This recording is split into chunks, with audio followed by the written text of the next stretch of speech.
Jake Drake, Chapter 9. Chapter 9 Surprise and Questions. Finding Link's house was no problem. He lived in Jimmy Kirkson's old house, and I had been there plenty of times. I had all the stuff for the project in my book bag. I went up the front steps and rang the doorbell. I heard the sound from above like shh. I looked up just in time to see a fat red water balloon, and above the balloon, Link's head sticking out of the window on the second floor. The balloon went splat on the step next to me. Only my shoes got wet. Link laughed and yelled, "Surprise!" Then he said, "Come on in, Flake, door's open." My heart was pounding, and I almost turned around and ran for home. But I didn't. If Link had wanted to put that balloon right up on my head, he could have. So that was progress, right? Or was he really trying to soak me and he just missed? Anyway, I went inside. Link's mom was in the front hallway looking through a stack of mail.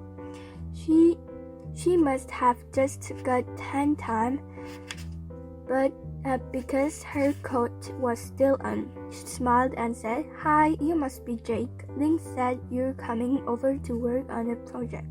If you get hungry later, you can have a snack." I said, "Thank you." Link yelled from the top of the stairs, "Hey, up here, and bring all your stuff." Link's room was a surprise. I guess I thought it would be like a cave or jail cell of something. It was just a regular room. There were lots of comic books around, and there were models on all the shelves. Lots of them. Model cars and trucks and motorcycles, model ships and airplane, even a model train. I picked up a model of a car. "Hey, hands up, Flake!" I put the car down, but I bent over to get a better look. It was perfect. It was only a plastic model like the kind of a hobby shop. It has been glued together and then painted bright blue. Perfectly. I looked at Link. He had flopped onto his bed.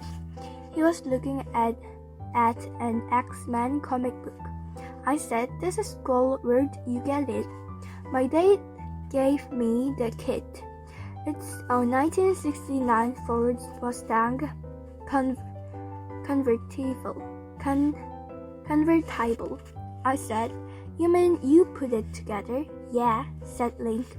He didn't take his eyes off the comic book. I painted too. I could imagine Link having a hobby like collecting wrestling cards or catching bugs and spiders, or maybe drawing glass bottles or giant brick wall. But model building Link?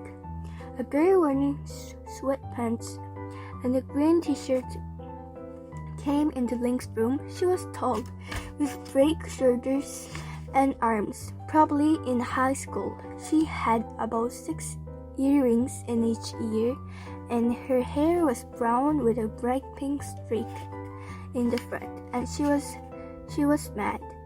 She didn't notice me. Real loud, she said, "Hey, Stink." Link looked up from his comic book. "What?" "You know that you took $1 off my dresser this morning." "Did not." She picked up the Mustang model I had been looking at. She held it out and started to close her big hand around it. Link sat up and yelled, "Hey, leave it alone." She smiled, and her smile looked very familiar to me.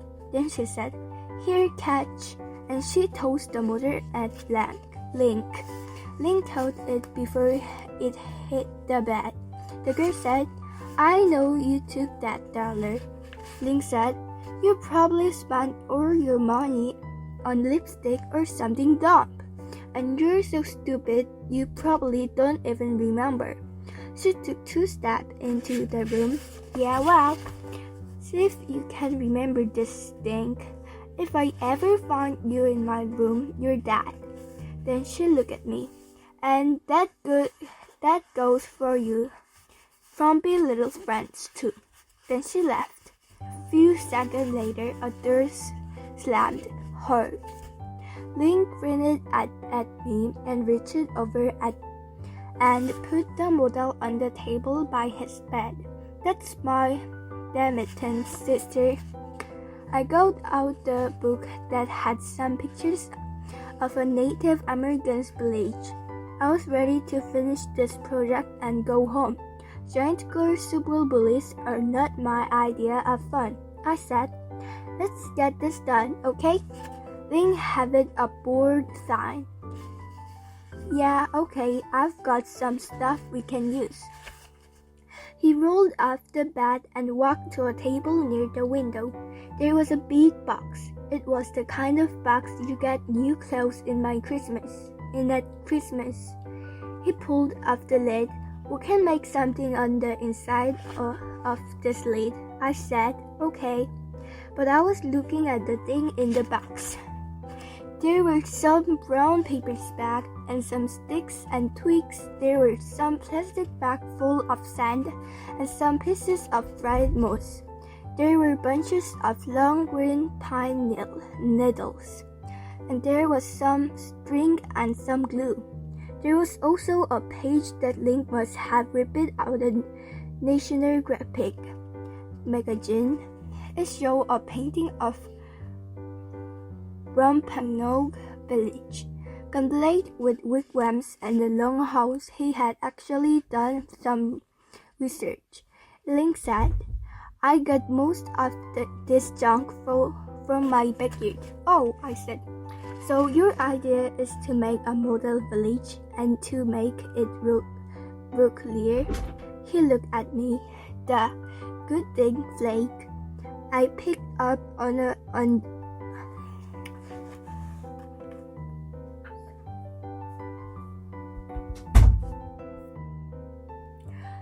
the good thinking, Flake. I picked up one of the longer sticks. This could be one of the wigwam poles. Link shook his head. Too thick. I got this stinky stick for that. If they're not skinny, it won't look right. For the next hour, I watched Link work. I tried to help, but I just got in the way. First, Link bent 7 of 8 skinny sticks to make a wigwam frames. He tied the stick together with parts of an old shoelace. Then he cut open a big brown bag with scissors. He ripped the brown paper into rock pieces. He painted little lines all over them. They looked like tree bark. Then he glued the paper onto the wigwam frame. I showed Link one of the books I brought. He rubbed some black markers onto a paper towel. Then he rubbed that onto the brown paper to make that wigwam look old. Then he glued the whole thing in the box lid. Then he spread some sand and moss around. He used big stones to like the rocks. He made a little fireplace outside the wigwam with a ring of pebbles. And he used wood and crumpled foil and a red marker to make the fire look weird. He made trees and bushes of pine needles. And then he made another smaller wigwam. And then he made a long house. It was amazing. It looked like a little village. It was so good.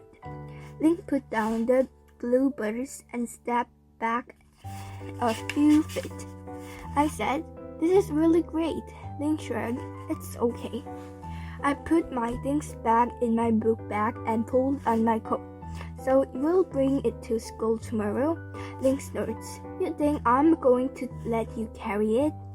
And Trip all fell all over the place like a duffus. I will bring it. I said, okay, so I will see you tomorrow. Link flipped it back onto his bed and picked up another comic book. Yes, so long, Flake. Then he said, Hey, don't forget, Flake. You better do a good job giving this report. But by then, I was halfway down the hall. I tiptoed past in Big Sister's room and went downstairs. I opened the door, stuck my head out, and looked up. No Link, no water balloons, so I scooted across the step and headed for home. I had some stuff I needed to think about. I had seen a lot of Link's house. Like his big sister, what would it be like to live in the same house with that your whole life? And his mom, she seemed nice. And then there's Link. Sure, his water bombed me, and he ignored me a lot, and he called me a doofus.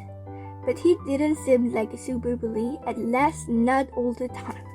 Once in a while, he was just like a kid. And he was absolutely a great model builder.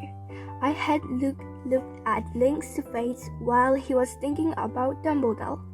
And while he painting and gluing, when I forgot I was there, he had a different face from the bully face. Not mean, almost nice.